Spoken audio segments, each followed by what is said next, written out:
Տեսեք, մեր մոտ հաջողվեց խաղաղության այդ համաձայնագրին կար, որովհետև երկու երկրների քաղաքական առաջնորդները պատրաստ էին դրան։ Իրենք հոգեբանորեն արդեն պատրաստ էին։ Եվ սա օգնեց, որ խնդիրը հանգուցալուծվի։ Հակառակ դեպքում իրականում ես համաձայն եմ պարոն Ալիևի հետ, որ դա կարող էր շարունակվել երկար եւ ըստ էության ոչինչ չբերող մի ապագայի, ոչինչ չբերող։ Ինձ համար մինչև հիմա անընդունելի է եւ անհասկանալի է այն քաղաքական գիծը, որ տանում է պատերազմների, մարդկային զոհերի։ Ի վերջո ամենամեծ կորուստը մենք ունեցել ենք երկու կողմս էլ 88 թվականից մեր մարդկային զոհերն են։ Անդարձալի է։ Վստահ եմ մենք կարող ենք մեր աշխատանքով, մեր հնարավորությունով վերականգնել այն կորուստները, որ եղել են նյութական, բայց ոչ մարդկային։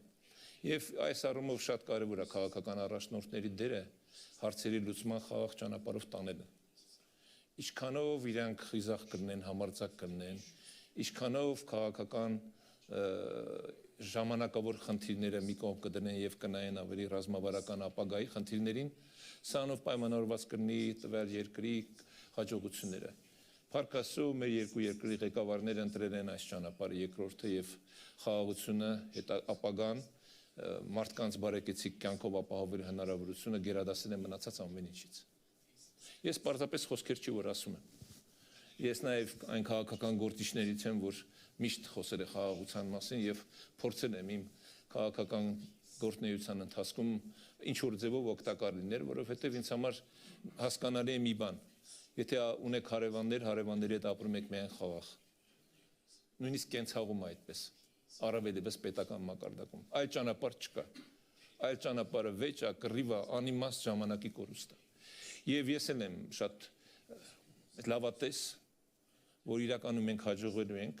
եւ ունենալու ենք համատեղ նաեւ տնտեսական, մշակութային ծրագրեր, մենք հնարավորություն ենք ունենալու նաեւ արդեն կան նախադեպեր, երբ որ մեր հասարակական սեկտորի ներկայացուցիչները հանդիպում են, դա շարունակականություն է ունենալու, հաջորդը կլինի բիզնես շրջանակների հանդիպում։ Արդեն տեսեք Երևանում մարդիկ գնում են ադրբեջանական վառելիք եւ մեքենաներ են վարում։ Տարիներ առաջ երբ որ դրա մասին խոսեիք, ինչ որ ճշտամական վերաբերմունք այլ կերպ ընդունվեր։ Բայց սա այն իրականությունն է, որում հիմա մենք ապրում ենք։ Ինչ վերաբերում է խնդիրներին աշխարհի, իհարկե մենք հիմա ապրում ենք շատ տուրբուլենտ ժամանակաշրջանում։ Կովիդից հետո շատ բան է փոխվել եւ հիմա արդեն աշխարհի քաղաքական քարտեզում շատ փոփոխություններ են տեղի ունենում եւ կառավարման մեթոդների մեջ փոփոխություններ են տեղի ունենում եւ այստեղ առավել եւս խնդիրներ են ունենում փոքր երկրներ, այսպես ասեմ։ Բայց ես չեմ թերագնահատում փոքր լինելու հանգամանքը գործոնը, ինչ որտեղ նաև սա առավելություն է, որովհետև մեզ հնարավորություն է տալիս ինքնուրույն գործել, ինքնուրույն որոշումներ ընդունել եւ այդ որոշումները իրականություն դարձնել։ Կարող է զարմանալի թվա շատերին, մեծերի ազդեցությունը, բայց գիտեք, մեծերն էլ ունեն իրենց մեծ խնդիրները։ Մենք պետք է չմտնենք այդ մեծ խնդիրների մեջ։ Մենք մեր երկրի շահերից ելնելով մեր քայլերը պետք է անենք։ Ես խորհուրդ չեմ տալիս ոչ մեկին, եթե առավել եւս հարցնող չկա։ Ես տեսակետ եմ հայտնում եւ գտնում, եթե իսկապես երկիրը ունի ռազմավարություն, երկիրը ունի իր ապագայի նկատմամբ հստակ դիրքորոշում եւ նաեւ այդ քայլերի իրականացման մեխանիզմներ, ուրեմն իսկապես կարող ենք մենք այս բարդ իրավիճակներից դուրս գալ։ Ես չեմ բարձրացնում խնդիրը, բայց չեմ ուզում նաեւ ավելի բարդեցնել եւ ավելի գունավորել եւ դարձնել այնպես ապոկալիպտ իրավիճակ, որ անլուծելի մի հատ իրավիճակում ենք հայտնվել, երբ որ աշխարհը քանդվում է, չէ։ Ավելի վատ վիճակում է եղել աշխարհը։ Աշխարհը շատ ավելի վատ իրավիճակներ է տեսել։ Մարդկային զոհեր միլիոնավոր եւ այլն, բայց իրավիճակից դուրս ենք եկել։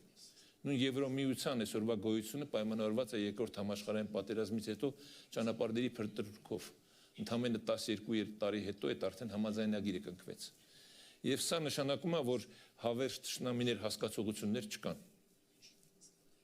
Միգուցե կան հավերժ շահեր, որ ընդունելի է քաղաքականության մեջ այդպես են ասում։ Մենք պետք է այդ հավերժ շահերը կապենք մեր բարեկեցության հետ, մեր երկրի տնտեսական զարգացման հետ, մեր հարևանների հետ բարեդրացական եւ իսկապես խաղաղ ջերմ հարաբերություններ ունենալու հետ։ Նույնը վերաբերում է Թուրքիային։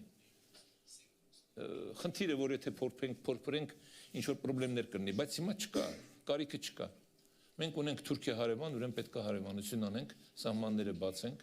Իրանին է վերաբերում, Վրաստանին է վերաբերում, ես կոնկրետ Հայաստանի օրինակներն եմ բերում, կան տարբեր տեսակի մոտեցումների միջարոց, տարբեր գնահատականներ իմ նշած երկրներում տեղի ունեցող իրադարձությունների հետ, բայց կա նաև Հայաստանի Հանրապետության շահ, որը առաջնորդվում է իմ ասած սկզբունքով, հարևանների հետ ապրել խաղաղ, բարեդրացական հարաբերություններով եւ միմյանց օգտակար լինել։ Միջարոց սա էլ է երկկողմանի։ Շնորհակալություն։